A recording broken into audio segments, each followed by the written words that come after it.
Welcome back to सुबह सवेरे पाकिस्तान। और हम बात करते हैं पाकिस्तानी टैलेंट की हो, और पाकिस्तान के अगर टैलेंट की बात हो तो बहुत सारा टैलेंट हमारे पास है। बहुत सारे नौजवान जो है वो बड़ी उनके अंदर सलाहियतें मौजूद होती हैं, लेकिन पाकिस्तानी नौजवान अगर ज़िंदगी के हर शोबे में हम देखें तो अपनी सलाहियतों का सिक्का भी मनवा रहे हैं। और अगर हम ऐसी ही एक होनहार तालिबा खदीजा शाहजहाँ से भी आपकी आज मुलाकात कराएंगे, जो खत्ताती के फ़न में महारत रखती हैं। और हमज़ा वो तालीम में भी किसी से पीछे नहीं है। हाँ जी, वो तालीम में किसी से भी पीछे नहीं है। वो मेडिकल की तालिबा है और फ़न खत्ताती जो है वो खुदा की देन है और वो बहुत बेहतरीन काम कर रही हैं। आप उनका इस वक्त जो है कुछ शाहकार उनके देख भी पा रहे हैं। वो अब तक आर्ट के कई नमूने तख्लीक कर चुकी है और मुस्तकबिल में इस शोबे में मुल्क का नाम भी रोशन करने के लिए पुरज़्म है। बिल्कुल। अब हम खदीजा से बात करेंगे कि खदीजा ने मेडिकल की जो स्टडी है उसके लिए तो बच्चे मतलब कहते हैं कि और सब कुछ छोड़ दो, बस मेडिकल पढ़ना है। तो उन्होंने कहते हैं कि हमें उस पर फोकस करना है। तो उसके साथ साथ कैलीग्राफी का शौक उन्हें कैसे पैदा हुआ? अस्सलाम वालेकुम, गुड मॉर्निंग खदीजा। हमें बताइएगा कि अपनी आपने मेडिकल की स्टडीज़ के साथ कैलीग्राफी को किस तरह से लेके चली हैं और ये शौक कैसे पैदा हुआ है? बिस्मिल्लाहिर्रहमानिर्रहीम, अस्सलाम वालेकुम। सबसे पहले तो मैं 92 न्यूज़ की बहुत ज़्यादा शुक्रगुज़ार हूँ कि उन्होंने मुझे अपने चैनल का हिस्सा बनाया और अपने टैलेंट को प्रमोट करने का मुझे मौका दिया। और एज अ मेडिकल स्टूडेंट मैं जो हमारे पास काफ़ी कम टाइम होता है कि हम किसी को करिकुलर एक्टिविटीज़ में पार्ट ले सकें। लेकिन जब ये क्वारंटीन कोविड की वजह से हमारे पास काफ़ी सारा टाइम था। क्वारंटीन में असल में साथ साथ हमारी ऑनलाइन क्लासेस भी चल रही थी, लेकिन फिर भी मेरे पास एक्स्ट्रा टाइम था। पहले मैंने कुछ अर्सा अपना थोड़ा सा वेस्ट किया टाइम, फिर मुझे मेरे घर वालों ने कहा कि अपना टाइम ना वेस्ट करो, तो मैंने अपने आप को काफ़ी सारी चीज़ें ट्राई की। तो फिर मुझे ये कैलीग्राफी में शौक पैदा हुआ। सबसे पहले मैंने स्कॉलर शीट पर बनानी शुरू की थी कैलीग्राफी। तो मेरे घर वालों ने मुझे और मेरे बहन भाइयों ने सबने और फैमिली मेम्बर्स और फ्रेंड्स ने मुझे कहा कि आप ये कैनवस पे ट्राई करो। जब मैंने कैनवस पे ट्राई किया तो वो इतनी अच्छी बनी कि आहिस्ता आहिस्ता मैंने उसको और इम्प्रूव किया, इंटरनेट से सीखा। और जब मैं एकेडमी में पढ़ती थी तो हमारे राइटिंग के टीचर आते होते थे हफ्ते में एक दफ़ा। सर, उनका नाम सर सूफ़ी अकरम था। उनकी मैं बहुत ज़्यादा शुक्रगुज़ार हूँ कि उनकी वजह से मेरी थोड़ी सी राइटिंग और मुझे लिखने के असूल पता चले थे। और फिर अल्लाह ताला का करना ऐसा हुआ कि उसको मैं इम्प्रूव करती गई और आज मैं आपके सामने बैठी हुई हूँ। क्या बात है। अच्छा, लेकिन खदीजा हमें ये बताएं कि ये क्वारंटीन के अंदर ही सब कुछ हो गया या बचपन से कुछ शौक था, कुछ हाथ चलते रहते थे और फिर कुछ तख्ती वगैरह पर भी आप जिस तरह से राइटिंग की बात कर रही हैं कुछ काम करती रही हैं, अपनी राइटिंग को निखारती रही हैं, या फिर ये सब कुछ क्वारंटीन में ही हो गया? नहीं, क्वारंटीन में ही मैंने सीखना अपने आप को अपनी स्किल को इम्प्रूव किया है। जब मैं एकेडमी में जो जैसे टेस्ट वगैरह होते थे उसमें मेरी राइटिंग और प्रेजेंटेशन पे मैं बहुत ज़्यादा फोकस करती होती थी, क्योंकि आपको पता है कि जितना प्यारा लिखा होगा उतने ज़्यादा अच्छा इंप्रेशन पड़ता है। फूल शूल भी आप बना देती होंगी लड़कों को। हमेशा यही जो है एतराज़ रहता है कि लड़कियाँ शायद पेपर पे फूल बूटे भी बना देती हैं जिससे जो है उनके नंबर ज़्यादा आ जाते हैं। ये प्रेजेंटेशन जो है वो हमेशा मैटर करती है। बेशक आप मेडिकल स्टूडेंट भी हो गए तो आप पेपर जितना नीट लिखेंगे उतना आपको टीचर को समझ आएगी। अगर आप हेडिंग्स दे के लिखेंगे, और उर्दू का तो पेपर मेरा इतना ज़्यादा प्यारा होता था कि वो टीचर्स हमारे फाइल में जो आगे आने वाले बच्चों को दिखाने के लिए अपनी फाइल्स में रखते होते थे हमारे पेपर्स। तो काफ़ी सारे स्टूडेंट थे, लेकिन फिर उसके बाद प्रेजेंटेशन अच्छी होती है और वो पेपर इतना अच्छा करती है कि उनको उस पर भी शाबाशी मिला करती थी। तो अच्छा खदीजा, ये बताइएगा जैसे आपने कहा कि आपने इंटरनेट से ये जो है काफ़ी ज़्यादा इसमें आपकी इंटरनेट ने भी हेल्प की है। इंटरनेट क्या वाकई में सारी उसने हेल्प करता है या फिर आपको उसके लिए कोई ट्रेनर हायर करना पड़ता है, कोई टीचर से आपको सीखना पड़ता है? क्योंकि ये कोई आसान काम नहीं है कैलीग्राफी करना। आजकल तो ऑनलाइन का ज़माना है, मतलब हमारे पास अल्लाह ताला का शुक्र है कि नेट की सहूलत मौजूद है, तो यकीन करें कि हर चीज़ इंसान सीख सकता है। जब कॉलेज यूनिवर्सिटी स्टार्ट हुई थी तो एक दफ़ा मैंने एडिटिंग करना सीखना चाह रही थी। तो मैंने सारी एडिटिंग यूट्यूब से सीखी थी। फिर उसके बाद कैलीग्राफी जो थी है वो भी सारी तकरीबन यूट्यूब से सीखी है। उस पर उधर इतने अच्छे टीचर्स होते हैं जो आपको सिखा रहे होते हैं, आपको काफ़ी सारे आइडियाज़ मिल जाते हैं।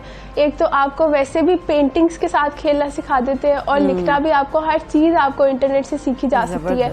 और इससे ये होता है कि जो बाकी सारे कैलीग्राफर्स हैं उनकी पिक्चर्स भी आप आराम से हासिल कर सकते हैं इंटरनेट से, क्योंकि पहला ज़माना तो ऐसा था कि हमें कहीं जाके फिर वहाँ से उधर से देखना पड़ता था कि ये इस तरह की कैलीग्राफी हुई है। तो अब तो आप चाहे तो टर्की चले जाए, चाहे तो आप जो पाकिस्तान के किसी भी आर्टिस्ट के पास चले जाए, जैसे बिन कलंदर माशाल्लाह वो इतने अच्छे आर्टिस्ट है। पहले मेरी इंस्पायरेशन है वो, मैं उनसे देख के सीखती थी, लेकिन फिर मैंने सोचा कि मुझे अपना भी थोड़ा सा स्टाइल अडॉप्ट करना चाहिए। फिर उनके थोड़े से वो कलर कम्बिनेशन सीखना शुरू किए और फिर उसके बाद अपनी भी थोड़ी सी राइटिंग स्किल्स डाली अंदर उसमें। मैंने इस तरह ये सीखा। और अगर कोई सीखना चाहता है तो उसके लिए बेस्ट तरीका यही है कि वो इंटरनेट से सीखे और फिर उसके बाद जब उसकी स्किल उसको ये फील हो कि इंटरनेट से मैंने हर चीज़ सीख ली है, तो फिर वो किसी इंस्ट्रक्टर से गाइडेंस ले। क्योंकि एक्चुअली मैंने काफ़ी सारी इस पर स्टडी की है और काफ़ी सारे कैलीग्राफर्स ऐसे होते हैं कि पहले वो खुद इंटरनेट से सीखते हैं और जब उनको समझ आती है कि अच्छा ये चीज़ें मेरे में कमी है, फिर वो जाके काफ़ी सारे अच्छे टीचर से सीखना शुरू करते हैं। क्योंकि आप इतने बड़े टीचर के सामने जाके वो ये पूछेंगे कि कलम कैसे पकड़ते हैं, तो वो फिर थोड़ा अजीब लगेगा। अच्छा खदीजा, हमें ज़रा ये बताएं कि आगे अब आपका प्लान है क्या? बतौर कैलीग्राफर काम करना है या आपने मेडिकल की फील्ड को ही आगे लेकर चलना है? क्या सोचा है, या दोनों को साथ चलाया भी जा सकता है? कॉम्बिनेशन मिलाकर इंशाल्लाह बात यह है कि इंसान को एक दफ़ा लाइफ मिलती है, उसको हर चीज़ करनी चाहिए। मैं इंशाल्लाह मेडिकल में भी आगे जाऊंगी और इंशाल्लाह एग्जीबिशंस इंटरनेशनल लेवल पे भी और नेशनल लेवल पे भी एग्जीबिशंस करूंगी और अपने पाकिस्तान का नाम रोशन करूंगी। और मैं अपने सारा मेहनत का क्रेडिट जौन से अपने पेरेंट्स को देना चाहती हूँ। मेरे मम्मा पापा ने बहुत ज़्यादा मेहनत की थी। यकीनन आपके पेरेंट्स की मेहनत है जो आप यहाँ पर पहुँची और आप दो काम जो है एक साथ कर रही हैं। अच्छा हमें ये बताइएगा खदीजा यहाँ पर कि कैलीग्राफी में जिस तरह अगर आपने एक आयत लिखनी है उसको कितना टाइम लगता है लिखने में? वो डिपेंड करता है कि आपको कितनी ज़्यादा इंट्रिकेसी चाहिए, क्योंकि आप ये मैं देख रही है ये पीछे ये वाली कैलीग्राफी, इसको कम से कम 3 दिन लगे होंगे। और बात ये है कि मैंने एक टाइम फिक्स किया हुआ है, क्योंकि अब कोविड ख़त्म हो गया हुआ है तो पढ़ाई भी स्टार्ट हो गई है, तो मैंने अपना एक टाइम फिक्स किया हुआ है कि रात को 9 बजे के बाद 9 बजे से 12 बजे तक मेरी ब्रेक होगी और उसमें मैं कैलीग्राफी करूँगी। तो वो अब थोड़ा सा ज़्यादा टाइम लगता है, लेकिन उसका ये फ़ायदा होता है कि साथ में पढ़ाई भी जारी है और साथ कैलीग्राफी भी जारी है। लेकिन और दूसरी बात ये कि मैंने इसकी दीजिए एक बहुत मसला हो जाएगा कि आप जिस वक्त दवाइयों के नाम लिखेंगी वो तो बहुत साफ लिख देंगी, तो उस वक्त हम क्या करेंगे? आपकी तो राइटिंग इतनी अच्छी है, तो उस वक्त तो लोग कहेंगे कि हमें डिग्री दिखाएं मोहतरमा, आप डॉक्टर साहिबा, आप बाकी डॉक्टर हैं।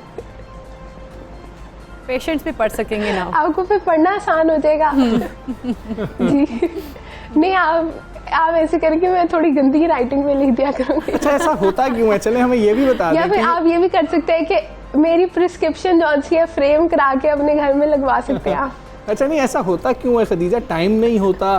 क्या वजह होती है? क्योंकि अगर आप कह रही हैं कि मेडिकल के हम जितने मतलब ब्रिलियंट स्टूडेंट्स को देखें उनकी प्रेजेंटेशन तो बहुत अच्छी होती है जब वो एग्ज़ाम दे रहे होते हैं, पेपर दे रहे होते हैं, ख़ास तौर पे उनको मैट्रिक और इंटर में देख रहे हो, तो जब वो प्रिस्क्रिप्शन जो है हम देखते हैं तो वो फिर हमें दिखाना पड़ता है जाके किसी को कि ये डॉक्टर साहब ने, डॉक्टर साहिबा ने क्या लिख दिया। ऐसा क्यों हो जाता है? ये भी थोड़ा सा हमें बता दें।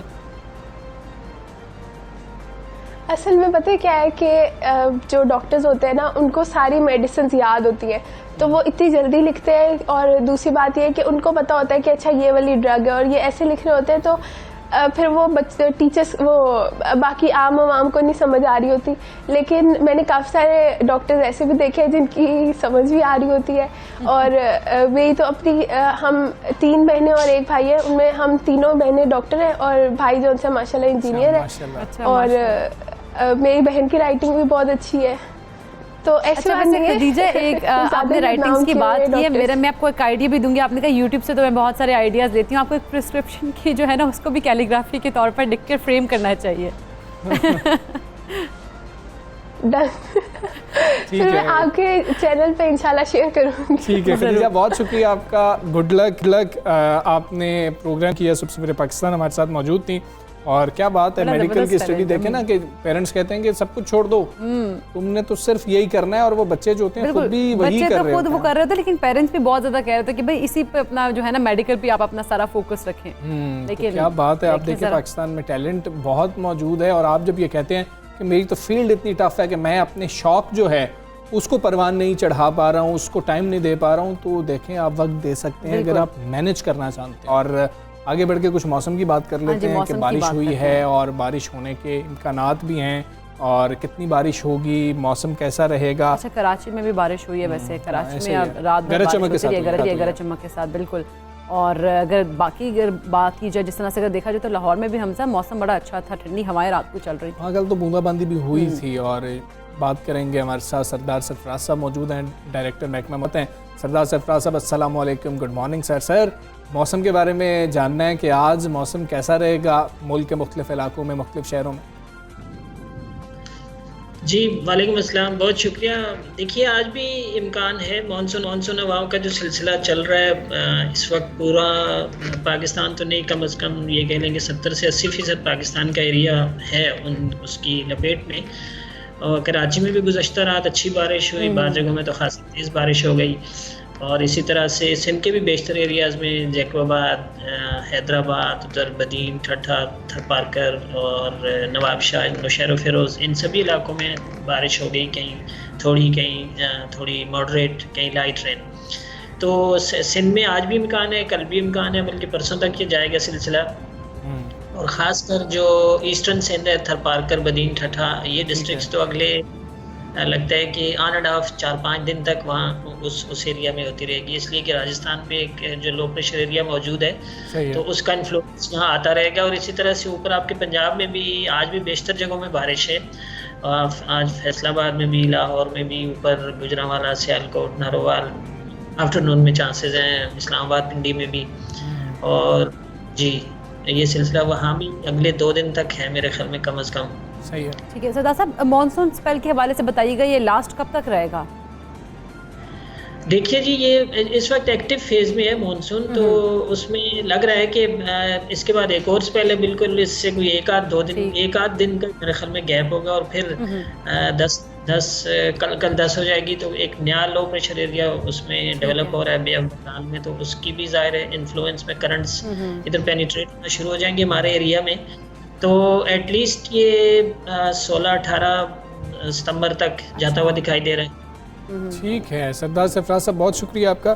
सुबह सवेरे पाकिस्तान से कर रहे थे, और मौसम के बारे में आपने में बताया कि मौसम जो है वो मुख्तलिफ शहरों का, मुख्तलिफ इलाकों का, मुल्क भर का मौसम कैसा रहेगा। और अभी जो आखिरी स्पेल की बात की है, वो तो मेरा तो वो स्पेल क्रिकेट के साथ बहुत ज़्यादा लिंक्ड है कि वो मैचेस होने हैं, फिर होने भी रावलपिंडी में हैं, तो मौसम कैसा रहेगा, कहीं वो तो डिस्टर्ब नहीं हो रहे होंगे। बिल्कुल।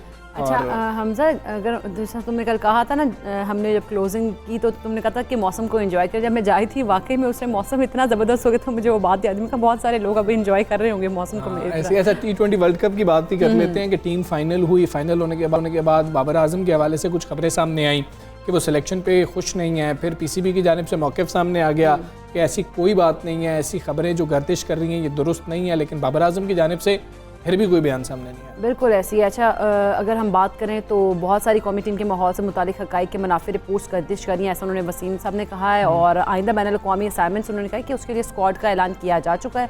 अगर बाबर आजम की बात करें तो मुकम्मल तौर पर उसके पीछे उन्होंने कहा कि खड़े हैं, जो सिलेक्शन हुई है उसके पीछे खड़े हुए हैं। उन्होंने मज़ीद अब फिर एक और मसला जो है ना वो जन्म ले रहा है कि अब बाबर आजम के इससे कप्तानी वापस लेने की बातें बहुत ज़्यादा हो रही हैं कि शायद बाबर से टेस्ट की कप्तानी वापस ले ली जाएगी। ये चीज़ें रिपोर्ट भी हो रही हैं। अब ऐसा क्यों हो रहा है, ये तब्दीली क्यों आ रही है? क्या हम चाहते हैं कि बाबर अपनी बैटिंग पर फोकस कर रहे हों, ये और फिर जब उनको हटाया जा रहा होगा तो फिर उनका कॉन्फिडेंस कितना शेक हो रहा होगा? इस पर बात होनी भी बहुत ज़्यादा ज़रूरी है। हम बात करेंगे, हमारे साथ नसीम राजपूत साहब भी मौजूद होंगे। दूसरी जानिब अभी तक बात हो रही है, जिस तरह से शाहिद आफरीदी ने भी कल बात की है कि 2-3 लोग ऐसे हैं कि जिनको नहीं होना चाहिए था, और 2-3 लोग ऐसे हैं जिनको होना चाहिए था टीम के अंदर। जब ऐसी सारी बातें तो हो रही हैं, अब कौन से लोग हैं जिनको होना चाहिए था और कौन से लोग हैं जिनको नहीं होना चाहिए था, इस सारी सूरत हाल पर हम बात करेंगे। सीनियर एनालिस्ट हमारे साथ मौजूद है नसीम राजपूत साहब। अस्सलाम वालेकुम, गुड मॉर्निंग नसीम साहब। जो कि अब स्क्वाड जिस तरह फाइनल हो गया, आप समझते हैं कि बेहतर स्क्वाड था या फिर आप समझते हैं कि इसमें बेहतरी की मज़ीद ज़रूरत थी? कौन से ऐसे खिलाड़ी जिनको होना चाहिए था और कौन से ऐसे आप समझते हैं कि जिनको नहीं होना चाहिए था टीम का हिस्सा? Good morning. बहुत सारे खिलाड़ियों को होना चाहिए था इसके अंदर, बहुत सारी चीजें होनी चाहिए थी। बहुत दफा हमने बात की थी कि आपका टॉप ऑर्डर जो है वो उस तरीके से परफॉर्म नहीं कर रहा, आपने टॉप ऑर्डर को तो भारी करके रख दिया। हम बात ये कर रहे थे कि भाई आप फखर जमान और शर्जील के साथ ओपन करें, आप उनको यूटिलाइज करें, अब हमें दोनों टीम में दिखाई नहीं दे रहे। इसी तरीके से अगर आप देखते हैं शाहनवाज धानी रिसेंट पास्ट में जिस तरीके से परफॉर्म करे, अरे भाई जब एक आदमी फॉर्म में दिखाई दे रहा है, अपनी फिटनेस शो कर रहा है, आप उसको उस वक्त खिलाओगे या फिर जब वो अपनी फॉर्म खो देगा उस वक्त खिलाओगे? आपके पास ऑप्शन मौजूद था। आप हारिस रऊफ या हसनैन किसी को भी बाहर करने के बाद शाहनवाज धानी को रखते, एक सरप्राइजिंग पैकेज होता। इस लिहाज से सरप्राइजिंग पैकेज होता कि उसको भी इतनी ज्यादा दुनिया ने देखा नहीं है। तो आप अगर नए खिलाड़ियों को ऐसे मौके पे अगर आजमाया जाता है तो ऐसे खिलाड़ियों को आजमाया जाता है। मुझे तो ऐसा लगता है जैसे मिसाल के तौर पे हम दरमियान में मिडल ऑर्डर बैटिंग देख लेते हैं, आप आसिफ अली को देखें, फिर वही घूम फिर के आ गए। क्या अगर और भी आप देखें, शुएब मकसूद को भी रिसेंटली आपने चांस दिया था, वो भी टीम में दिखाई दे रहे हैं। आजम खान मेरी अपनी जाती राय में थोड़ी जल्दी हुई है। ठीक है, आजम खान बिल्कुल आपने जल्दी की यहाँ पर। अभी आजम खान के पास बहुत वक्त बाकी था। मुझे तो ऐसा लग रहा है पाकिस्तान क्रिकेट बोर्ड की ख्वाहिश है एक ऐसा रिकॉर्ड बना दो कि बाप ने भी आलमी टाइटल जीता था और बेटा ने भी आलमी टाइटल जीता, पाकिस्तान का ये रिकॉर्ड अब कौन तोड़ेगा? ये रिकॉर्ड तोड़ने के लिए आगे भी बहुत मौके बाकी हैं। अभी आजम खान बहुत यंग है और इस तरीके की प्रेशर कंडीशन वर्ल्ड T20 में होगी, ये मेक और ब्रेक होता है किसी भी कैरियर का। कभी कभी ऐसा हुआ है कि उसने फिर कम बैक नहीं किया।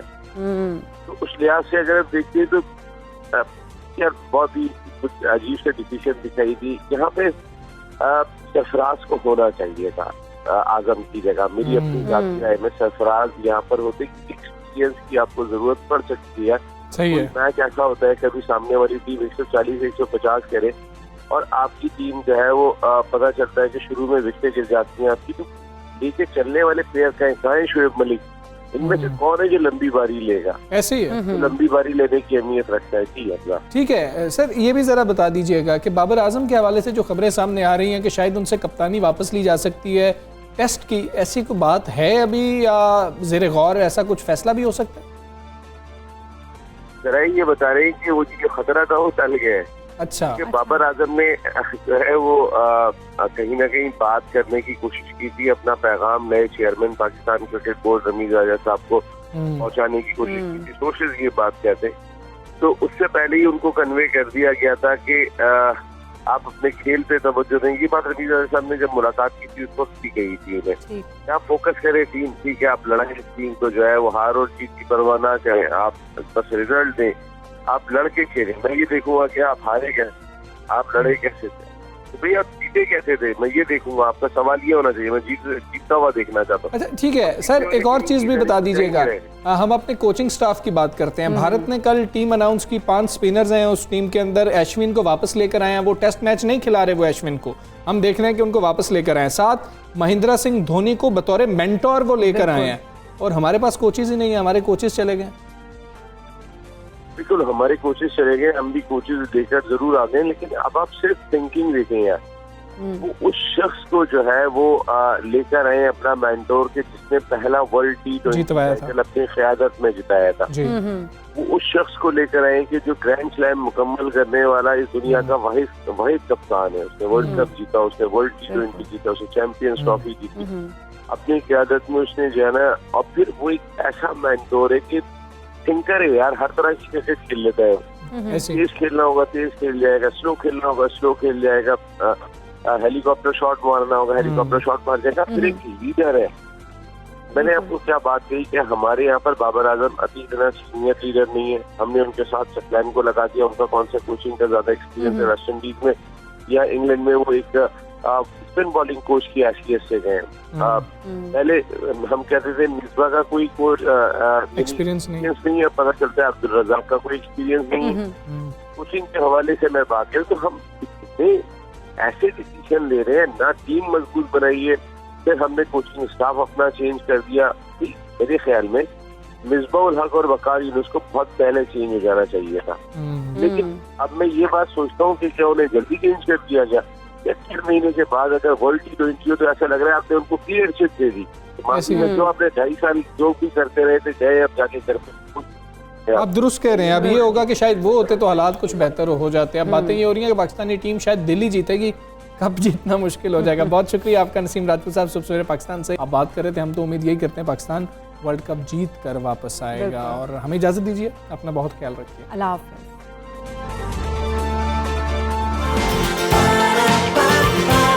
सुबह सवेरे